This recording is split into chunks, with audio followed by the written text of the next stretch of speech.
c'est concernant la Pentecôte. La Pentecôte, on sait que qui dit Pentecôte, on voit directement l'effusion du Saint-Esprit. Mais pendant, disons, cette semaine, c'était mercredi, lorsque j'ai eu aussi à intervenir en ligne, on avait parlé sur toujours la Pentecôte, on a fait un enseignement là-dessus, et aujourd'hui, on va continuer, et en partant surtout de ce que l'Éternel avait déversé dans mon cœur lorsqu'on priait. Donc notre sous-thème d'aujourd'hui, c'est « Ranime le feu ». Donc ranime la flamme du don de Dieu que tu as reçu. Ranime la flamme du don de Dieu que tu as reçu. Donc on sait que la Pentecôte, c'est déjà, disons, ce phénomène-là s'est déjà produit. Le Saint-Esprit a déjà été donné. Donc ça ne sera pas renouvelé pour le monde. Donc aujourd'hui, c'est vrai, s'il faut reprendre les jours de la Pentecôte, ils étaient tous réunis dans la chambre haute. Il y avait 120 personnes. Ils priaient. Et tout d'un coup, il y a eu un bruit tellement violent. La terre a eu à trembler. Et du coup, les gens qui étaient là, ils ont commencé à prophétiser, à parler en langue, des langues qu'ils ne connaissaient même pas avant. C'est vrai, tous les jours, tous les ans, on les répète. Mais s'il faut aller maintenant plus loin, il faut rentrer maintenant en profondeur, parce que le Saint-Esprit est déjà descendu. Des fois, nous chantons, Esprit de Dieu descend, Alléluia, Esprit de Dieu. L'Esprit est déjà descendu. Yes. Il descendra combien de fois? Il est déjà descendu.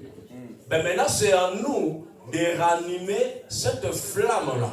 Parce que si nous l'attristons, il se met à côté. On va devenir comme Samson. Lui qui croyait qu'il avait toujours le Saint-Esprit, alors qu'il avait déjà désobéi à la parole de Dieu. Et lorsque Delilah lui a dit, les Philistins sont là, lui il croyait qu'il allait encore se débattre comme autrefois. Et il a essayé, ses cheveux étaient déjà coupés, et il n'avait plus de force.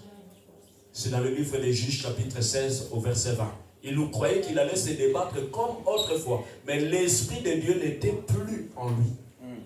Donc c'est à nous maintenant de ranimer cette flamme, les dons de Dieu que nous avons reçus. Donc pour bien comprendre l'essence de la Pentecôte, on sait que la Pentecôte c'est la fête que les Juifs célébraient 50 jours après la Pâque. Et 10 jours après la fête d'Ascension. Donc c'était Jésus-Christ, à sa résurrection, il s'est révélé à ses disciples. Il s'est révélé à plus de 500 personnes. Et c'était pendant 40 jours. Et au 40e jour, comme on avait vu le mercredi dernier, ils étaient tous au mont des Oliviers. Et là, Jésus-Christ leur a donné ses dernières instructions. Il leur a dit que je vous enverrai celui que le Père avait promis. Vous devrez demeurer dans Jérusalem et vous recevrez une puissance. Et le Saint-Esprit survenant sur vous, vous serez mes témoins. Donc le but principal, le but premier d'abord, quand tu reçois le Saint-Esprit, c'est pas d'aller faire tomber des gens pour faire des spectacles. Ce n'est pas pour Dieu m'a dit ceci, cela. Sois d'abord témoin. Un témoin, c'est celui qui atteste ce qu'il a vu, ce qu'il a entendu. Amen. Donc, les témoignages que nous devrions porter aux nations, c'est Jésus-Christ est vivant. Amen. Il est le chemin, la vérité et la vie. Nul ne peut venir au Père si il ne passe par Jésus-Christ. Nul ne peut connaître le Père si le Fils si ce n'est le Fils et celui à qui il veut les révéler. Matthieu 11, verset 27. Donc si Jésus-Christ ne te révèle pas le Père, tu ne le connaîtras pas. Amen. Donc nous faisons partie des privilégiés parce que Jésus-Christ nous a révélé le Père. Aujourd'hui nous connaissons l'essence de la Pentecôte. Et nous ne le faisons pas pour comme les autres. Oui, il y aura un week-end de 3 jours, je vais me reposer, j'irai en Espagne, j'irai je ne sais pas en Andorre, je vais faire ceci, cela. Donc on profite de la Pentecôte pour faire, je ne sais pas, satisfaire les désirs de la chair. C'est bien de se reposer. Mais Dieu d'abord. Amen. Comprenons ce sens-là. La Pentecôte à la base, quand le peuple d'Israël était sorti de l'Égypte, et quand Dieu a donné la loi à Moïse, Dieu lui a donné certaines instructions. Il a dit que lorsque vous fêterez la Pâque, et vous allez célébrer après 50 jours la fête de la Pentecôte. Donc à la base, c'était une fête de la récolte, la moisson. Donc lorsque tu sèmes, il faut que tu puisses moissonner, comme Galates 6, verset 6 à 8 nous dit. On ne récolte que ce qu'on aura sémé. Donc quand tu as sémé, il faut récolter aussi. Donc ça s'appelle aussi la fête des semaines. Parce qu'on a dit, tu compteras 7 semaines à partir de la Pâque. Et le lendemain, donc cette semaine, ça fait 7 fois. Comme dans une semaine, il y a 7 jours. 7 fois 7, ça fait 49. Et le lendemain, donc tu rajoutes un jour, ça fait 50. 49 plus 1, ça fait 50. Donc, Pentecôte, lorsqu'on parle de pain, on voit déjà 5. Donc, Pentecôte, c'est 50. Amen. Les dons de la récolte.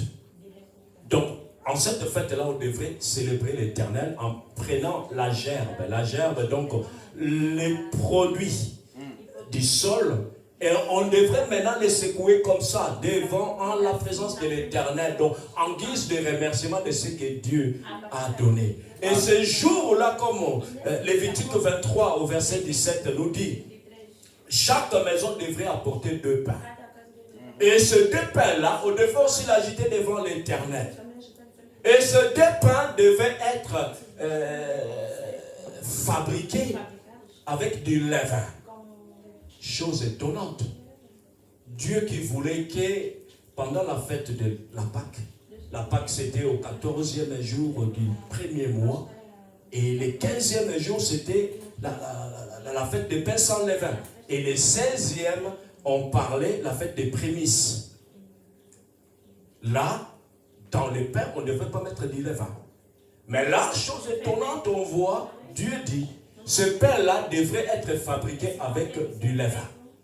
Pourquoi du levain? Et on voit maintenant la signification dans la Nouvelle Alliance. Au jour de la Pentecôte, on dit qu'ils étaient réunis dans la chambre haute. Quand le Saint-Esprit a eu à descendre, il n'a pas touché que les Juifs. Mais il a touché et les Juifs et les Grecs qui symbolisaient les nations. Amen. Donc ça fait 2 peuples. Et ces 2 peuples n'étaient pas purs. Ils avaient des péchés. Quand Dieu nous a appelés, on était pécheurs. Et là, on l'est toujours parce qu'on a cette nature adamique. Il nous arrive d'avoir la faiblesse, des fois de nous emporter. C'est ça. C'est ça. C'est pour cela qu'on dit que la chair et l'esprit ont des désirs qui sont opposés. Donc ils ne peuvent pas s'accorder. Donc Dieu nous accepte avec nos imperfections, avec nos faiblesses. Donc les 2 pains là, au jour de la Pentecôte, ça symbolise maintenant les peuples juifs et les nations. Ils n'étaient pas purs. Le levain, c'est symbole du péché.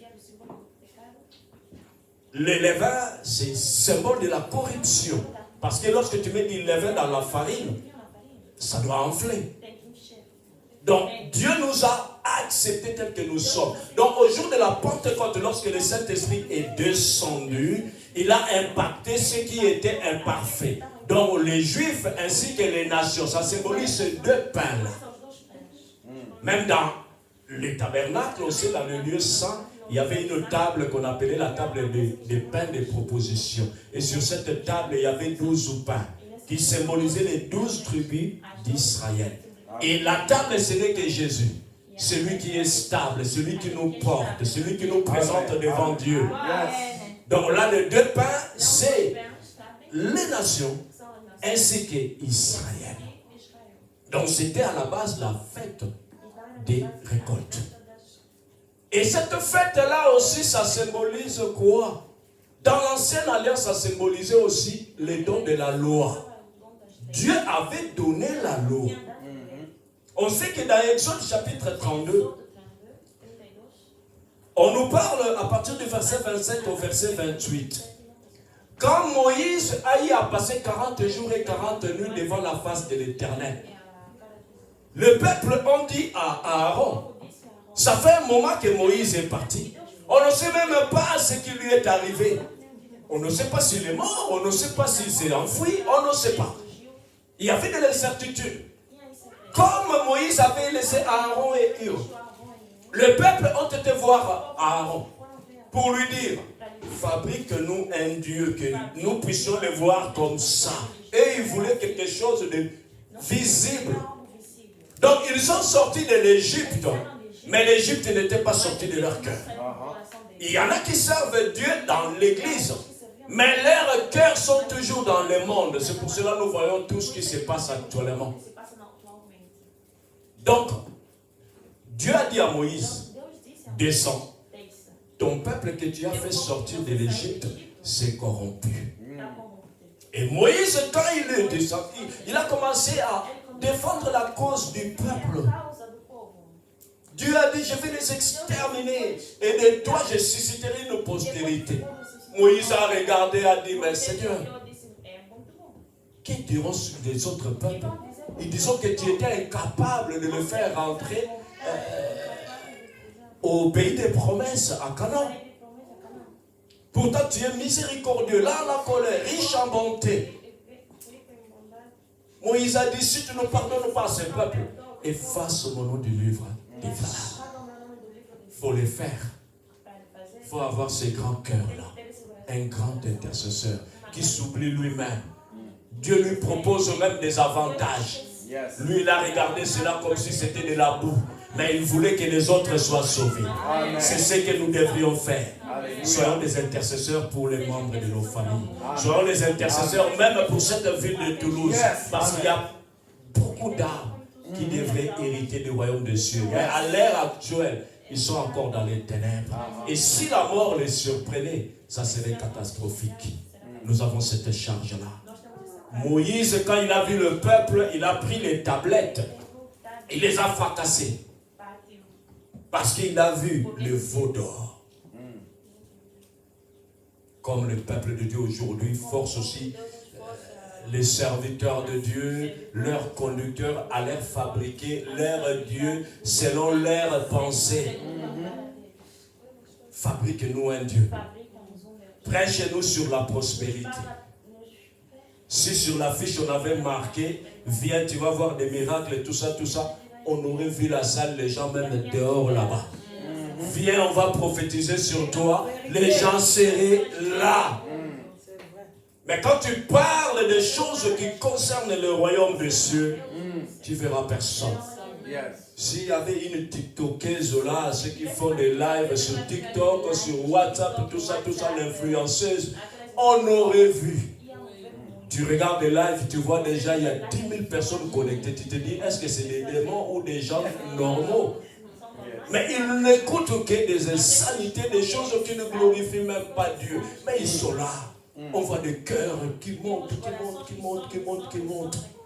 C'est étonnant, parce que le peuple est aveuglé. On marche selon la chair. Moïse a brisé cela. Comme il était en colère ces jours-là, il a dit, à moi ceux qui sont pour l'Éternel. C'est comme si on se situait dans cette salle. Moïse se tient maintenant à la porte. Il était à la porte du camp. Et on a vu la tribu de Lévi. Ils se sont alliés à Moïse. Ils ont pris l'épée. On a dit que chacun puisse tuer son frère, sa mère, ceci, cela, pour que le mal soit ôté.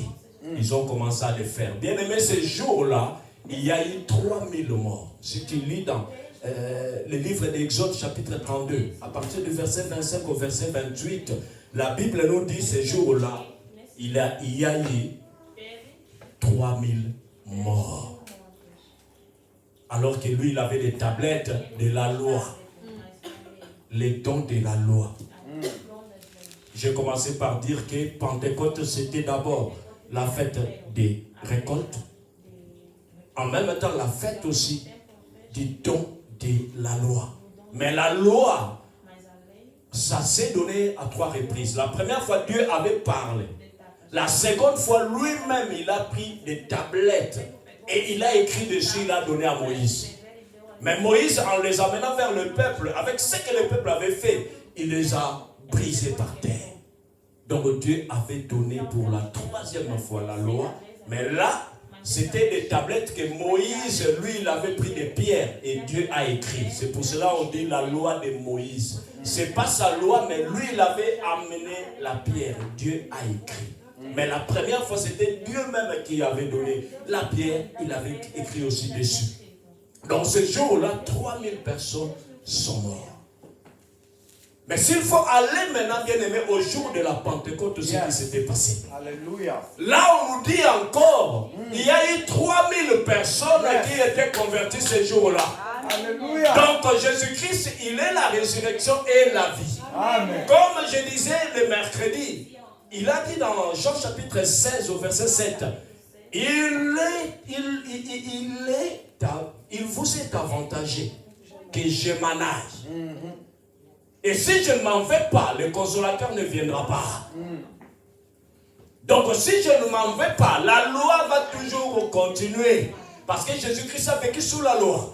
Yes. Sous la loi, on a vu 3000 personnes ont péri. Mais le jour de la Pentecôte, lorsque le Saint-Esprit est descendu, Alléluia. Pierre s'est mis à s'exprimer. Yes. Les gens qui regardaient, ils ont dit, mais non, tous ces gens-là, il ne faut pas les suivre. Ils se sont enivrés. Pierre a regardé, il a dit, non, non, non, ne pensez pas comme ça. On n'est qu'à la 3e heure. Donc, la 3e heure, ça veut dire 9h du matin. À chaque fois, lorsqu'on dit la première heure, tu rajoutes 6. On dit que Jésus-Christ avait rendu son esprit au Dieu le Père à la 9e heure. Tu rajoutes 6, ça te donne au 15. Donc, ça fait à 15 heures. Donc là, le matin, Pierre dit, mais non, très tôt matin comme ça, même si tu es un bébé, vraiment à 9 heures, tu te lèves comme ça, tu commences à boire, à picoler. Non, trop, c'est trop. Il a dit non, il faut vous référer à ce que Joël avait écrit. Yes. Dieu a dit dans Joël 2, verset 28, Alléluia. au dernier jour, il répandra de son esprit sur toute chair. Amen. Les plus jeunes auront ils prophétiseront. Yes. Ils auront des visions. Et les vieillards auront des songes. Alléluia. Il dit c'est cela qui s'est accompli aujourd'hui. Alléluia. Tout ça pourquoi? Parce qu'il était avantageux que Jésus-Christ s'en aille. Yes. Il a fait sa mission et il devait envoyer maintenant le Saint-Esprit. Alléluia. Bien-aimé, il faut ranimer la flamme du don de Dieu que tu as reçu pour comprendre toutes ces choses. Alléluia. Tu n'es plus sous la loi. Aha. Mais nous, maintenant, c'est la loi de l'Esprit. Amen. La loi a été écrite sur des tablettes de pierre. Mais aujourd'hui, Dieu écrit maintenant sa loi à lui, la loi de l'Esprit, sur les tablettes de nos cœurs. Alléluia. Bien-aimé, il était avantageux que Jésus-Christ s'en aille. Yes. Il a fait quelque chose de glorieux. Il a dit que si je ne m'en vais pas, l'autre, le consolateur ne viendra pas. Parce qu'il savait que son départ allait attrister le peuple. D'où l'intérêt d'avoir quelqu'un qui devrait les consoler. C'est pour cela qu'on l'appelle le consolateur. Donc lui, il s'en va, il envoie quelqu'un d'autre pour les remplacer. Yes. Parce qu'à l'époque, quand lui était là, bien aimé, quand il faisait des miracles à Jérusalem, ceux qui étaient en Galilée là-bas, ils ne voyaient rien. Ils attendaient simplement Jésus-Christ avait fait marcher les paralytiques. Lui qui était là pendant si longtemps, 38 ans, cloué au lit, tout ça, et ils entendaient simplement. C'est pour cela lui-même, il a regardé, il a dit, il serait avantageux que je m'en aille. Parce que les actions qu'il le faisait, lorsqu'il était à Capernaum, ceux qui étaient à Jérusalem, ils ne le voyaient pas. Ce qu'il faisait là-bas, si, même de loin, Bartimée, ce que Jésus-Christ faisait là-bas, si Bartimée, là où il était à Jéricho, il était connecté, il n'aurait même pas eu besoin de voir Jésus comme ça, physiquement. Il était avantageux que Jésus-Christ s'en aille, afin que le consolateur vienne. C'est lui qui devrait nous enseigner des choses. L'unique Éthiopien est monté à Jérusalem pour adorer. Il est monté. Il a fait ce qu'il devrait faire. Mais en retournant là où il était, il lisait les Écritures selon ce qu'Ésaïe avait écrit. Ils l'ont attrapé comme un mouton qu'on amène à l'abattoir. On l'a frappé. On lui a fait ceci, cela. Donc il lisait comme un perroquet et il ne comprenait rien. Tout ça pourquoi il n'avait pas le Saint-Esprit. Et du coup l'ange de l'Éternel a dit à Philippe, descends vers Beersheba. Tu trouveras un homme là-bas qui est en train de descendre. Et lorsqu'il est allé là-bas, maintenant c'est le Saint-Esprit qui l'a poussé. Amen. Approche-toi de cet homme. Du coup lui il a entendu. Il lui a posé la question.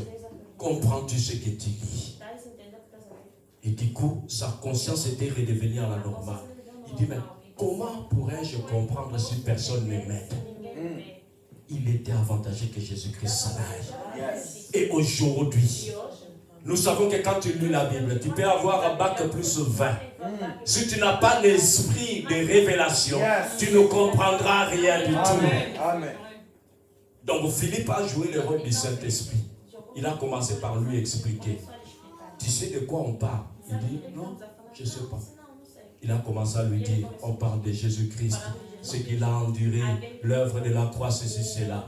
Du coup, l'homme a entendu parce qu'il y avait des témoignages. C'est pour cela que je dis, rallume le feu du don de Dieu que tu as reçu. Alléluia. Pour témoigner en faveur de Jésus-Christ. Et cet homme, lorsqu'il a entendu ces témoignages-là, il a dit, ah, mais là, on s'est approché aussi de l'eau, il y a de l'eau. Qu'est-ce qui empêcherait que je sois baptisé? Bien-aimé, il n'a pas passé un mois de cours de baptême, ceci, cela. Les jours-là, les messages qu'il a reçus, ça a percé son cœur. Il s'est dit, non, il faut que je change de vie. Et il a été baptisé. Il était dans la joie. Amen. Et du coup, Philippe a disparu. Et cet homme-là a continué sa route. Il était dans la joie. Comme on dit, si le Fils t'a franchi, tu seras réellement libre. Alléluia. Jésus-Christ, il était avantageux qu'il ça. Et là, lorsque il fêtait la fête des récoltes, les dons de la loi, et Dieu a fait que les dons de l'Esprit puissent coïncider les mêmes jours, pour dire que maintenant c'est la nouvelle saison. Amen. Maintenant c'est le nouveau départ. C'était le même jour, alors qu'ils étaient enfermés. C'est pour cela que nous comprendrons bien, nous comprenons bien que si ces gens disaient que vous êtes enivrés du vin, parce qu'eux, ils croyaient que comme on était dans la fête, tout le monde buvait, tout le monde mangeait, donc ils étaient ivres à cause de cela. Mais Ephésiens 5, 18 nous dit, ne vous enivrez pas du vin, c'est de la débauche, mais soyez plutôt remplis du Saint-Esprit. Donc, ils ne s'étaient pas enivrés du vin, mais ils étaient remplis du Saint-Esprit. Alléluia. Donc, la fête de la Pentecôte, autre signification, c'est le don de l'Esprit. Amen. Dieu ne voulait plus que son peuple marche selon la chair, mais que nous puissions marcher selon l'Esprit. Si nous prétendons que nous appartenons à Dieu, comme Romains 8 nous le dit, il n'y a que ceux qui sont conduits par l'Esprit de Dieu qui sont appelés fils de Dieu. Amen. Ceux qui n'ont pas l'Esprit de Christ, ils ne lui appartiennent pas. Donc, si nous appartenons à Jésus-Christ, c'est que nous avons reçu l'Esprit d'adoption, par lequel nous crions Abba Père. Donc tu n'as pas reçu l'esprit de peur. Tu n'as pas reçu l'esprit d'intimidation. Mais tu as reçu l'esprit de force. Alléluia. Tu as reçu l'esprit d'amour. L'esprit de sagesse. L'esprit de grâce. L'esprit de supplication. L'esprit de la crainte de Dieu. Tu as reçu l'esprit d'adoption. Parce que lorsque tu es adopté par qui que ce soit, bien aimé, même on peut dire la nature aussi. La nature nous enseigne. Amen. On sait qu'ici dans ce pays qui est la France, lorsque Johnny Hallyday était mort, lui il n'avait laissé que 2 fils, disons, 2 enfants. Il y avait l'autre, je ne sais pas, Estelle ou l'autre David, les 2 enfants. Mais de son vivant, il avait aussi adopté des Asiatiques. Il y en avait, je crois, 2 Jade ou des noms comme ça. Mais à sa mort, lorsqu'il s'agissait du partage de l'héritage, ces enfants-là adoptifs n'étaient pas écartés. Parce qu'on les avait adoptés. Ils devraient partager les biens. Yes. Et sur le plan spirituel, nous le voyons aussi. Dieu avait un peuple qu'il avait choisi. Le peuple juif. Mais nous, maintenant, les nations, lorsque le Saint-Esprit est descendu, l'avantage que nous tirons de lui, Jésus-Christ est parti. Lui, il est venu le remplacer. L'avantage, c'était quoi? On a reçu l'esprit d'adoption. Nous qui n'étions pas un peuple, nous sommes devenus un peuple de Dieu. Nous qui n'étions pas les enfants de la maison, aujourd'hui nous sommes les enfants de la maison. Nous sommes devenus héritiers de Dieu et co-héritiers de Jésus-Christ à cause de l'esprit d'adoption. Alléluia. Donc on a la même part. Amen. Il nous a fait rentrer de façon que nous puissions avoir la part dans l'héritage avec les saints et non pas dans les ténèbres mais dans la lumière. Amen. Il était avantageux que Jésus-Christ s'en aille. Parce que quand tu lis dans Marc chapitre 9, quand je lisais ce passage-là, j'ai rigolé tellement. Jésus-Christ était quelque part. Et il y avait un papa, il avait un fils qui ne faisait que tomber dans le feu parce qu'il y avait un esprit mauvais qui le rendait muet, qui le rendait sourd. Il s'est jeté même dans le feu. Ce pauvre papa s'est présenté devant les disciples. Il a supplié à ces gens pour qu'ils puissent chasser ces mauvais esprits. Mais ils ne pouvaient pas. Ils ont essayé, ils n'ont rien pu faire. Mais quand Jésus-Christ s'est approché avec les gens qui étaient tout autour de lui, il a vu un attroupement. Et il s'est renseigné en posant la question, mais qu'est-ce qui se passe? Et du coup, ce papa-là s'est présenté devant Jésus en lui disant, j'ai amené mon fils qui a tout le temps été agité par cet esprit qui les rend sourds, muets, tout ça. J'ai demandé à tes disciples, ils n'ont rien pu faire. Bien aimé, la réponse de Jésus, c'était quoi? Il a dit, jusqu'à quand continuerai-je à vous supporter? Il en avait assez. Et là, on voit maintenant que le Saint-Esprit n'était pas continuellement dans l'homme. Il agissait temporellement, mais ce n'était pas chez tout un chacun. Jusqu'à quand continuerai-je à vous supporter? Et quand il a pris les choses en main, il a chassé ses démons. Et l'enfant était revenu dans son bon sens. Et la suite, c'est quoi? Lorsqu'il était avec ses disciples à côté, les disciples lui ont demandé, mais maître, comment ne sommes-nous pas arrivés à chasser, à guérir cet enfant? Jésus dit, ces genres d'esprits-là ne sont que par la prière.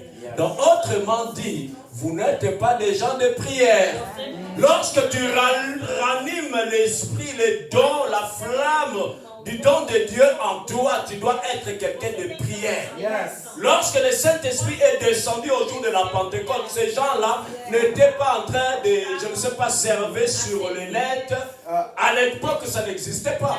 Mais ils n'étaient pas en train de colporter des choses, dire du mal des autres, discuter de tout et de rien, en train de boire, en train de manger.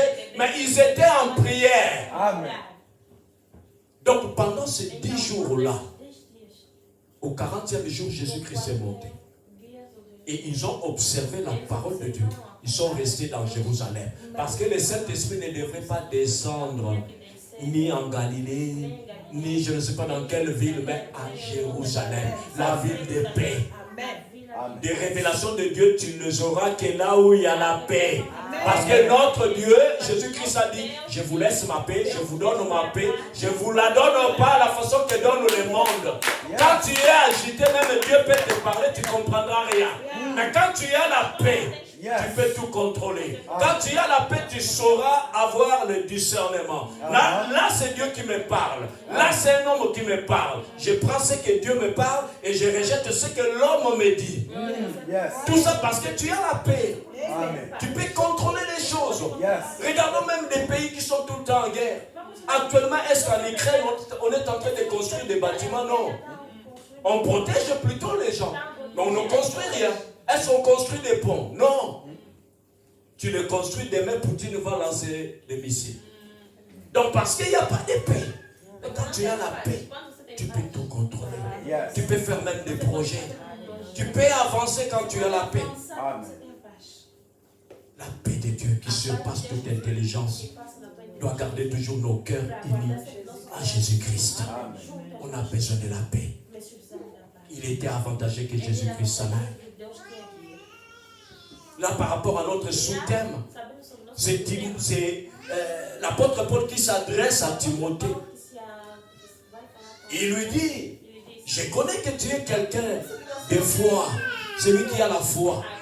Et cette foi-là, tu l'as hérité aussi de tes aïeux, donc des arrière-grands-parents.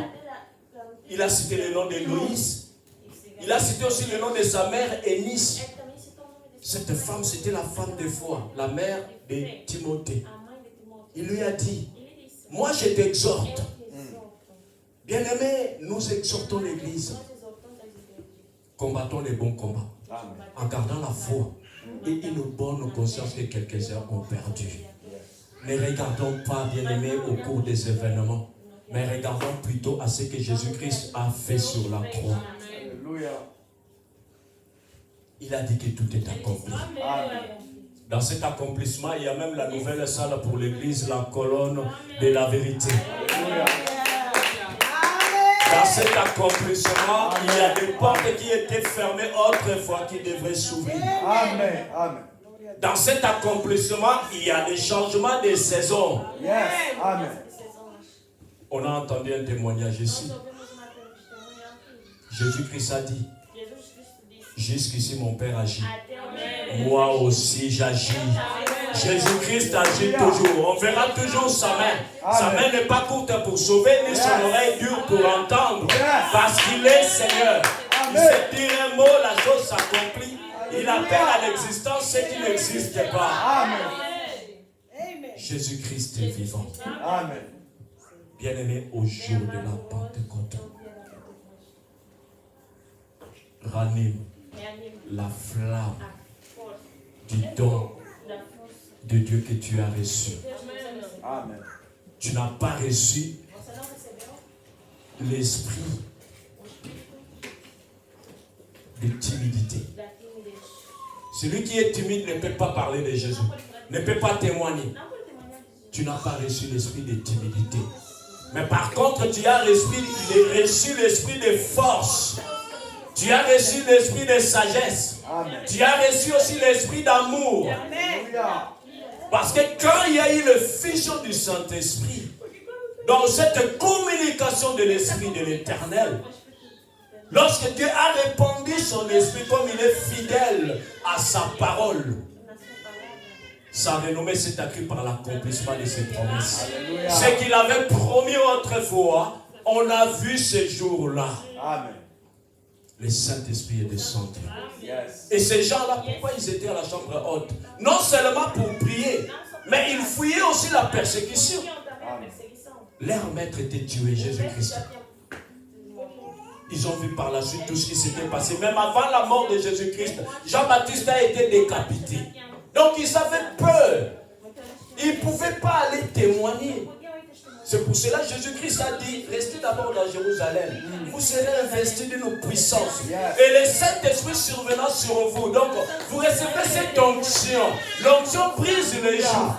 Celui qui n'a pas l'Esprit du Seigneur, il aura peur tout le temps, tout le temps, tout le temps. Tu marches comme ça, du coup, il n'y avait personne dans la rue. Et du coup, tu entends un bruit, un petit bruit comme ça. Et tu commences à avoir peur. Pourquoi as-tu peur? Les disciples dans la barque avec Jésus-Christ. Jésus était là en train de se reposer tranquillou. Et du coup, il voit des flots commencent à faire, et le vent qui souffle, il s'avance. Maître, maître, ça te dit rien que nous sombrions comme ça. C'est lui qui s'est reposé. Il s'est réveillé. Il a menacé le vent. Il a menacé les vagues. Et le calme était revenu. Et ils ont regardé à Jésus. Cet homme, il est suspect. Mais comment? Jésus-Christ a dit, où est votre foi, gens de petite foi? Tout ça pourquoi? Ils n'avaient pas encore le Saint-Esprit. Et Jésus-Christ était là avec eux. Il a dit, il y a des choses que je peux vous dire, mais pour l'instant, vous ne pouvez pas les supporter. Dans des familles, il y a ces gens à qui on ne peut même pas leur confier certains secrets. Ils ne peuvent pas les supporter. Ils reçoient simplement, je ne sais pas la nouvelle, on reçoit la nouvelle nécrologique, un tel est mort. Tu as peur d'annoncer à cette personne parce qu'elle ne pouvait pas les supporter, de peur qu'on puisse avoir une seconde mort dans la famille. Tu commences maintenant à faire des réunions comme ça. Comment on va dire? Du coup, lui, il vous regarde comme ça. C'est qu'il y a quelque chose dans la famille. Vous me les cachez tout ça. Pourquoi on ne te le dit pas? Parce que tu ne peux pas les supporter. Mais quand tu as le Saint-Esprit, il va faire germer en toi les fruits de l'Esprit. Dans ces fruits, il y a la maîtrise de soi. Tu reçois quelque chose qui te fait mal, mais tu as la maîtrise. Tu te dis non, je me maîtrise parce que j'ai le Saint-Esprit en moi. L'esprit de force. Ne sois pas timide. Quand tu as reçu la bonne nouvelle, comme les 4 lépreux là, en Samarie, on les avait exclus à la porte de la ville. Et les Syriens menaçaient tout ça. Même le roi tremblait. Mais ces gens-là, Dieu a fait qu'un coup de tonnerre s'est fait entendre dans les camps des Syriens. Ils se sont dit, si on reste à la porte, nous mourrons à cause de la famine. Si on ose aussi aller chez eux, ils peuvent nous tuer. Mais on va faire comme Paul le disait. Philippiens 1, verset 20. Il dit que Christ est ma vie. Mourir pour moi, c'est un gain. S'il faut que je reste en vie, ça sera pour faire avancer l'œuvre de Dieu. Alléluia. Donc celui qui peut parler comme ça, c'est celui qui a le Saint-Esprit. Il a l'esprit de force, il a l'esprit de révélation. Il a reçu cette révélation. Il ne peut plus rester esclave. Et ces hommes-là sont allés dans les camps de Syriens. Comme Dieu regarde maintenant la disposition de ton cœur, ta foi. Dieu a déjà fait, il reste maintenant ta part à toi. D'où l'intérêt de ranimer la flamme qui est en toi. Parce que Dieu a descendu déjà le Saint-Esprit. Quand ils sont allés là-bas, ces gens-là avaient déjà fui. Parce qu'ils ont entendu le coup de tonnerre, ils se sont dit, c'est que ce roi-là, il s'est allié avec les Égyptiens, il commence à nous attaquer. Allez, ils ont pris 100 mètres. Et quand ils sont venus sur place, ils ont commencé simplement à prendre les bitins.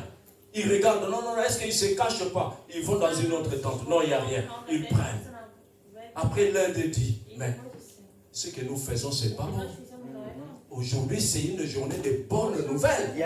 Il va falloir que nous allions là-bas annoncer. Sinon, si il y a l'horreur qui va atteindre comme ça, qui va paraître, on sera mal vu.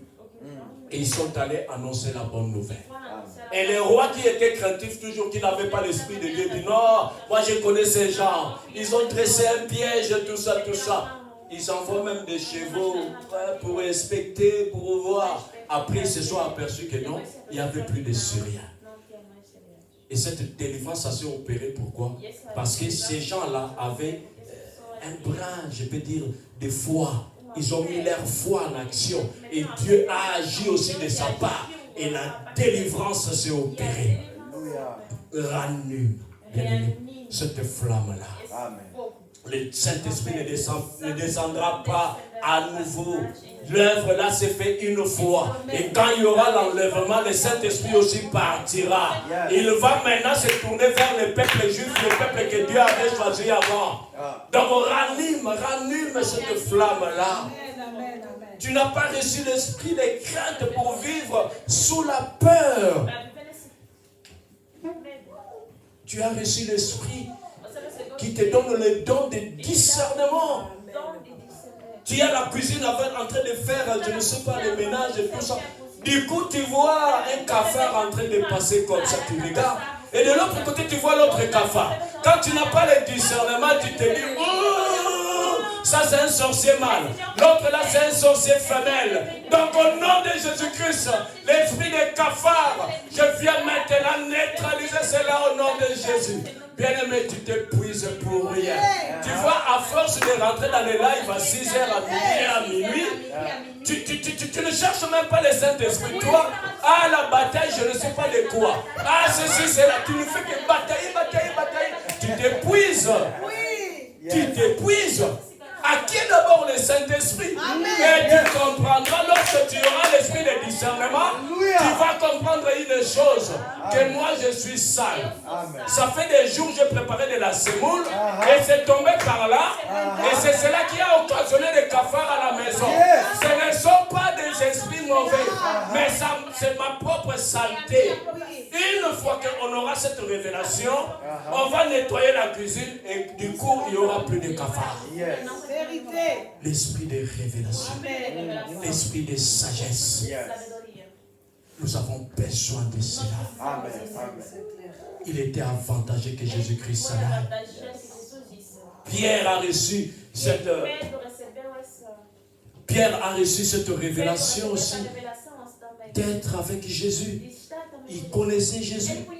Mais à un moment donné, quand Jésus-Christ a multiplié les pains, tout ça, il a dit, bon, moi je renvoie la foule, vous précédez-moi, on va passer de l'autre côté. Et lorsqu'ils ont commencé à ramer, il y avait un vent contraire à leur avancée. Et ce qui s'est passé, ils avaient peur. Et du coup, de l'autre côté, Jésus, quand il a fini de prier, il commence maintenant à marcher sur l'eau. Et les disciples, quand ils ont vu cela, ils ont cru que c'était un démon parce qu'ils n'avaient pas le discernement. Jésus-Christ a dit, n'ayez pas peur, c'est moi. Et Pierre, comme il était le chef de file, il s'est dit, non Seigneur, si c'est toi, permets que je vienne à toi. Jésus a dit, vaincre. Viens. Bien-aimé, ce qui s'est passé, il a mis les premiers pas. Il marchait sur l'eau. Le second pas, il marchait sur l'eau. Le troisième pas, le vent commença à souffler. Il y a eu des vagues qui commençaient à monter. Du coup, il regarde comme ça, il dit, je meurs. Il commence à crier. Et là, il s'enfonçait. Seigneur, aie pitié de moi, sauve-moi. Jésus-Christ lui a tendu la main, il a fait sortir. Il dit, homme de peu de foi. Quand tu as le Saint-Esprit, les fruits de l'Esprit vont germer en toi. Il n'y a qu'un seul fruit, mais qui se manifeste de plusieurs manières. Lorsque tu l'as, tu n'auras plus peur. Les disciples, ils s'est cachés, comme je disais tout à l'heure, à cause de la persécution. Et ils n'avaient pas le Saint-Esprit. Parce qu'à l'époque, on sait que même dans Genèse chapitre 1, on dit qu'au commencement, Dieu a créé les cieux et la terre. Et il y avait les ténèbres dans l'abîme. Et au-dessus des eaux se mouvait son esprit. Mais là, Genèse 6, comme on avait vu la semaine dernière au verset 3, Dieu a regardé la façon dont l'homme marchait. Il dit, mais non, mon esprit ne demeurera pas toujours dans l'homme, parce que l'homme n'est que chair. Ce qui est né de la chair est chair. Ce qui est né de l'esprit est esprit. Dieu a réduit la longévité de l'homme à 120 ans. Mais on voit maintenant que l'esprit de Dieu ne demeurait pas toujours dans l'homme. Dans Nombre 11, on nous parle d'Abraham, de Moïse plutôt. Il était excédé. Le peuple qui était sorti de l'Égypte, mais leur cœur n'était pas sorti de l'Égypte. Et à chaque fois, quand ils voyaient des phénomènes bizarres, tout ça, la famine, manque d'eau, tout ça, mais pourquoi vous ne nous avez pas laissés en Égypte? Mais là-bas aussi, il y a des tombeaux. On pouvait mourir là-bas. On préfère être en esclavage en Égypte plutôt que d'errer dans le désert. Tout ça à cause de la convoitise de la chair. Moïse a dit encore un peu, ils vont me lapider. Au lieu que ces hommes-là puissent me tuer, je préfère toi-même, Éternel, tue-moi.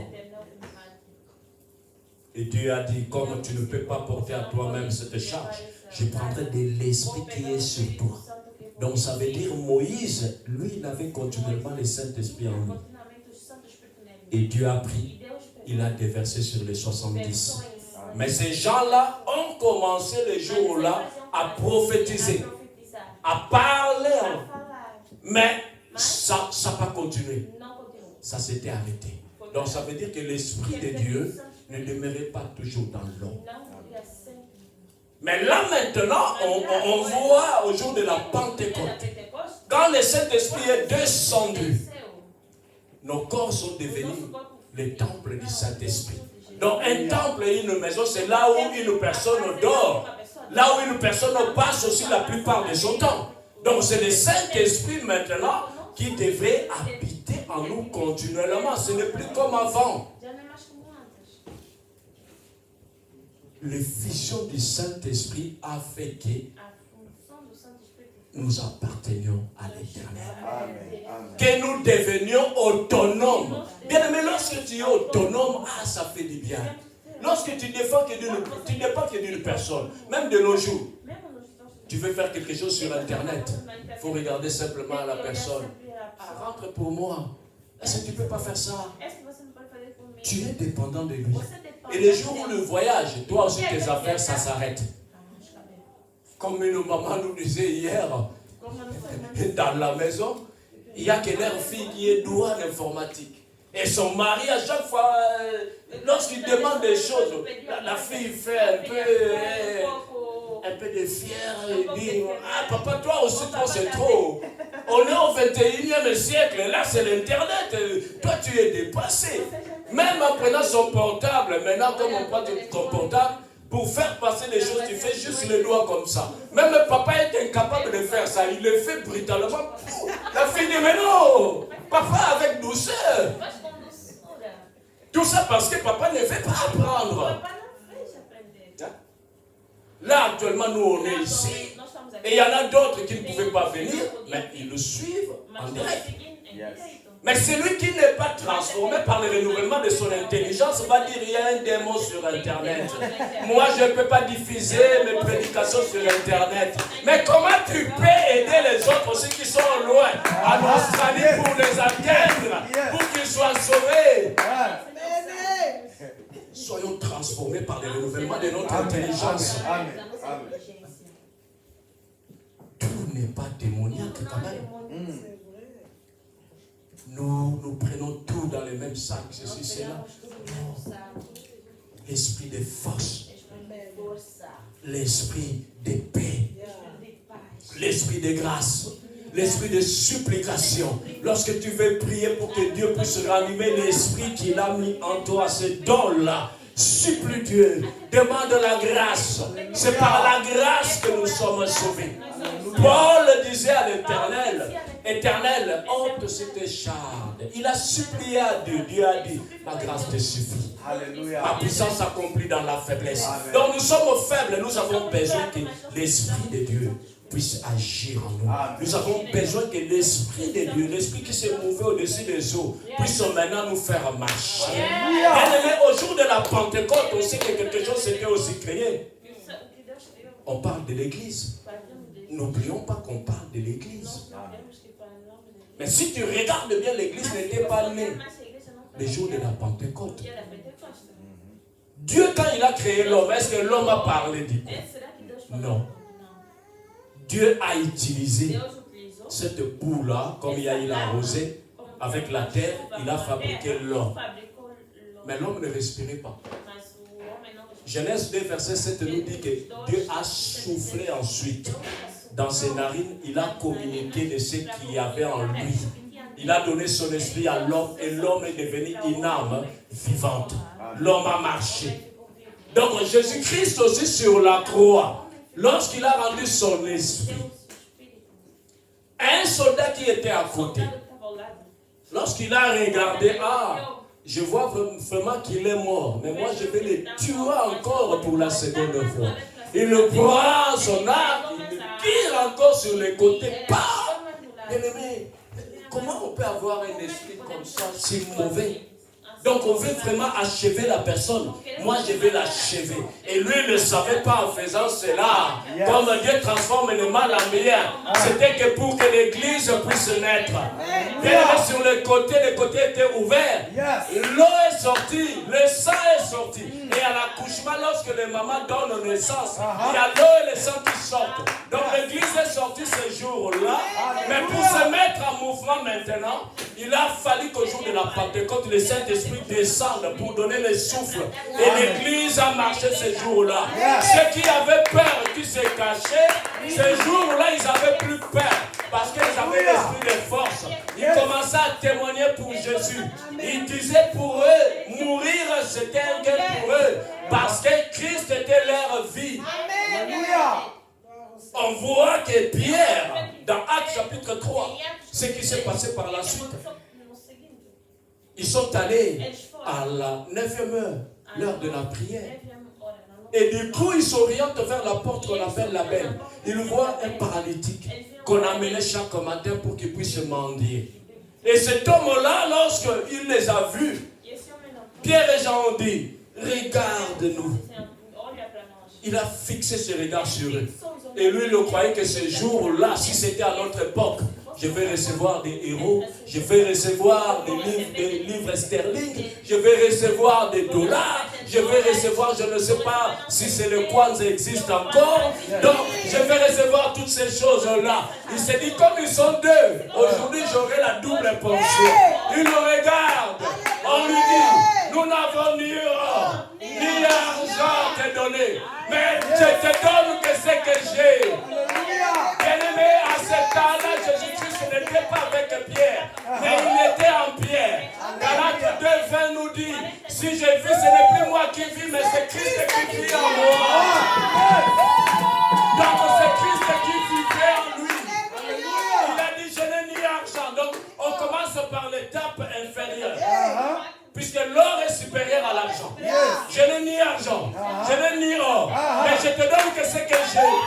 Au nom de Jésus-Christ de Nazareth, lève-toi et marche. Bien-aimé, quand tu as le Saint-Esprit, il te donne le don de guérison. Il te donne le don de miracle. Il te donne le don de discernement. Comme je te disais par rapport au cafard, tu as le discernement, tu sais que non, ça c'est ma saleté, ce n'est pas les sorciers, tout ça. C'est ça. Le Saint-Esprit te donne aussi cette grâce-là de parler en langue. Il te donne la grâce d'interpréter les langues. Il te donne la sagesse. C'était à l'effusion du Saint-Esprit. Soyons remplis du Saint-Esprit. Amen. Souvent dans nos vies s'éteignent. Pourquoi? C'est comme dans Jean chapitre 2. Notre vie, c'est un mariage. Un mariage avec Jésus-Christ. Lorsque tu te maries avec quelqu'un, il faut chercher toujours l'harmonie.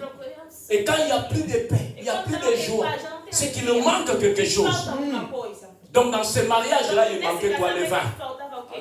Ils ont commencé à faire ce qu'ils devaient faire. Ils ont apporté leur vin à eux. Mais au bout d'un moment, bien aimé, il n'y avait plus de vin. Les gens commençaient à critiquer. Si ça s'est passé ici dans cette ville de Toulouse, Mais s'il n'était pas capable d'organiser une fête pour bien faire manger les gens, pour que les gens boivent, pourquoi il a osé? D'ailleurs, là, la morue que j'ai mangée, le sel n'était même pas bien enlevé. Ah, quand je mange du poisson, c'est comme si cette huile-là n'est pas encore... Donc on critique. De toute façon, les habits qu'il a portés, c'était à Saint-Cernin qu'il a fait habiller sa femme. Donc on commence à critiquer. Et du coup, Marie regarde. Marie, c'est comme l'église. L'église doit intercéder. Elle est allée voir Jésus. Il a dit, les invités n'ont plus de vin. Jésus regarde, femme, qu'y a-t-il entre toi et moi? Mon heure n'est pas encore arrivée. Et du coup, elle est allée voir les disciples. Faites tout ce qu'il va vous demander. Et là, Jésus-Christ a regardé. Il y a combien de vases là? Il y en a 6. 6, c'est le chiffre d'homme. Au 6e jour que Dieu a créé l'homme. On sait que l'homme est petit, l'homme est limité, l'homme a des faiblesses. Donc c'est pour cela, dans ces vases-là, il manquait aussi de l'eau. C'était pour l'ablution, pour laver les mains, tout ça, pour les Juifs. On a dit, remplissez-les. Quand ils ont rempli, bien aimé, quelque chose s'est passé. Alléluia. Sans doute, quand Jésus-Christ disait cela, il a sanctifié cela. Et il a dit, prenez-en, donnez à l'ordonnateur des repas. Et quand ils ont présenté à cet homme a pris. Il a goûté. Il dit, mais c'est pas normal. D'où vient ce bon vin? D'habitude, on commence par ce qui est bon, mais vous commencez par ce qui est mauvais. Mais tout ça, c'est quoi? C'est l'homme. Quand tout va bien, je ne vais pas chercher Dieu. Dieu, sois un peu dans le placard. C'est par ma force, c'est par ma puissance. Mais quand on chute maintenant, on dit Seigneur, ce n'est ni par la force, ce n'est ni par la puissance, mais c'est par ton esprit. L'homme a goûté. Et du coup, la joie était revenue dans la fête. Il y avait ce vin-là, le vin nouveau que Jésus-Christ a donné. Et le vin, c'est ce symbole du Saint-Esprit. Alléluia. Lorsque dans ta vie, il manque du vin, tu n'auras pas la joie. Tu es dans un mariage comme si tu étais dans un cimetière. Tu ne fais que pleurer. Et ça te fait même penser à l'ex là. Lorsque j'étais avec l'ex, j'étais ceci, cela. Tout ça parce qu'il manque du vin.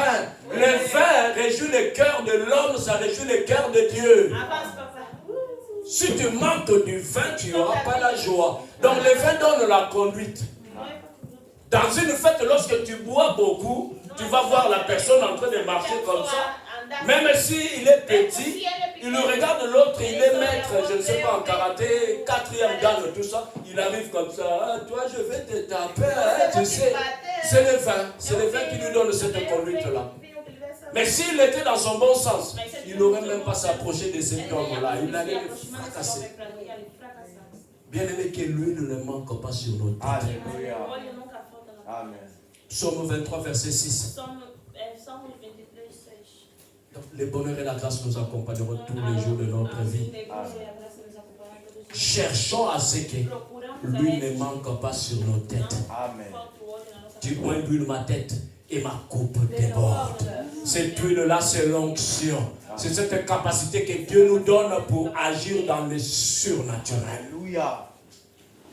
Voilà, bien-aimé, ranime la flamme du don que Dieu t'a donné. Amen. Tu y as quelque chose. Amen. Mais c'est à nous maintenant de le faire germer au grand jour. On en a besoin. Comme le pasteur José avait écrit, la Pentecôte, ce n'est pas seulement de l'histoire. Les gens parlent toujours de l'histoire, ils attendent encore. Ils attendent encore. Mais là, observe bien, après la Pentecôte, il y a d'autres fêtes. Tu vas voir si en France ou ailleurs, ils vont les fêter. Est-ce que là, il y a des jours fériés pour le jour de tabernacle, la fête de hutte? Il n'y en a pas. Pourquoi il n'y en a pas? C'est un mystère. Parce que cette fête-là ne sera célébrée que les Juifs continuent à les célébrer.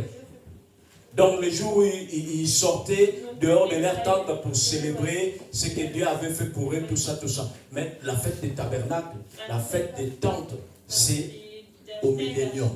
C'est pour cela, vous le voyez maintenant, on ne les célèbre pas.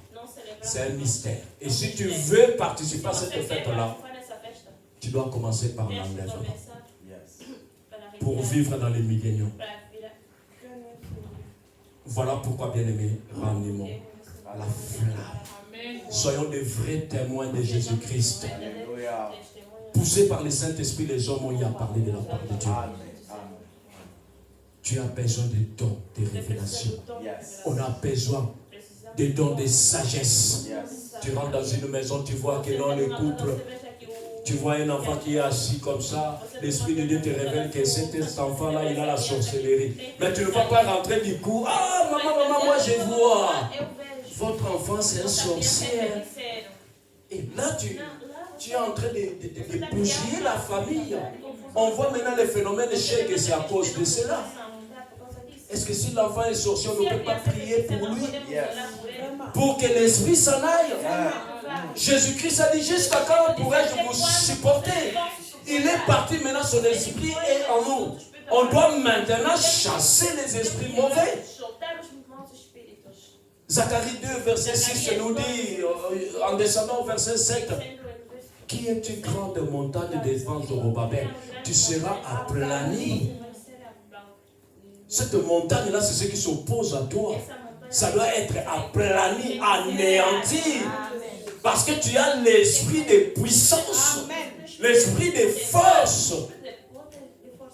Tu ne vas pas avoir peur. Mais c'est toi maintenant qu'on doit craindre. Tu dors comme ça, on te poursuit, tu te réveilles. On va poursuivre, Mais je vis la face de cet homme-là. Est-ce que Dieu te demande s'il t'a révélé cela? Tu es comme ça. Non! Mets-toi en prière maintenant. Tu as des armes efficaces et solides. Commence maintenant à contre-attaquer. Tu vois quelque chose de bien comme ça. Dieu m'a montré que je suis devenu le maire de la ville de Toulouse. Et toi, tu crois que oui, ça s'est accompli déjà.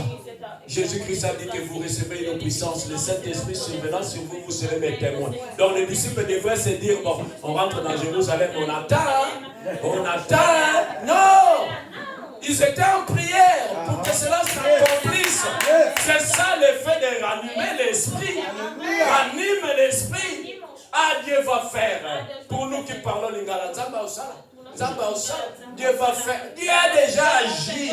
Toi maintenant, rallume l'esprit qui est en toi.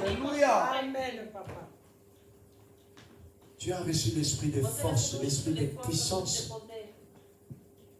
Jésus-Christ a fait quelque chose de grand. Deviens autonome.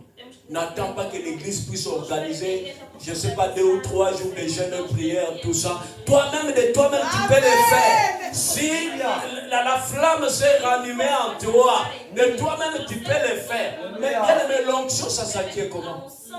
Cette puissance-là d'agir dans le surnaturel. C'est parce que tu peux faire par des retraites, des longues prières, des jeûnes. Certaines privations. Là, cette semaine, je ne dormirai plus au lit. Je vais passer cette semaine-là par terre. Tu es en prière. Et Dieu, quand il voit cela, il va activer ce qui est en toi. Mais toi, tu attends. Moi, Dieu m'a dit que je serai un homme puissant. Par des rêves, par des songes. Non, il faut que tu agisses. On nous a donné toutes les armes. On reconnaît, bien-aimé, un homme de Dieu, un enfant de Dieu. Pas d'abord par des miracles, pas d'abord par des dons, mais par les fruits de l'esprit d'abord. Parce que le diable aussi fait tomber les gens, mais il n'a pas l'amour. Le diable c'est aussi faire des miracles, mais il n'a pas la maîtrise de soi. Cherchons déjà cela.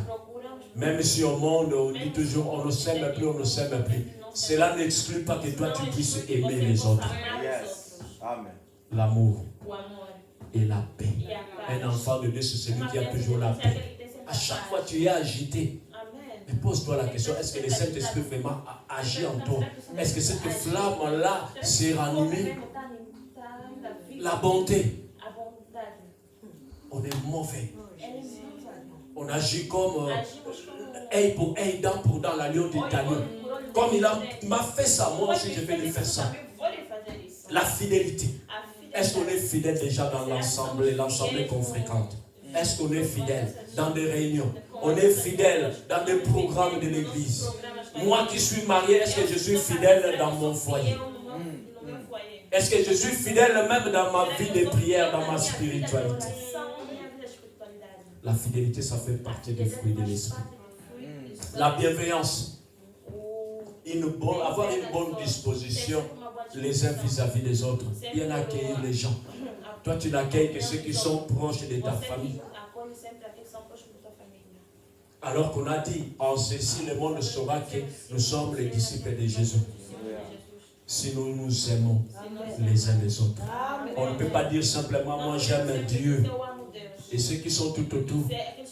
Si nous ne faisons pas cela, Dieu nous dit que nous sommes des menteurs. La foi, ça fait partie aussi des dons. Ça fait partie même du fruit. Lorsqu'on lit Galates 5, verset 22, on descend, on va voir que la foi, ça fait partie du fruit de l'esprit. Et lorsqu'on regarde aussi dans le livre de 1 Corinthiens chapitre 12, on va voir aussi parmi les dons de l'esprit, on trouve aussi la foi. Donc c'est de part et d'autre. Sans la foi, tu ne pourras jamais plaire à l'Éternel. Quand tu t'approches de lui, crois d'abord qu'il existe, il est le rémunérateur de ceux qui les cherchent. Voilà, bien-aimés, le temps vraiment s'est écoulé. Comme je disais mercredi, le sujet concernant le Saint-Esprit, c'est tellement vaste. Donc, on ne peut pas en 1 heure ou en 2 heures tout explorer. On va se mettre en prière. Là où tu es, tu vas te mettre debout. Et on va dire au Saint-Esprit de nous aider.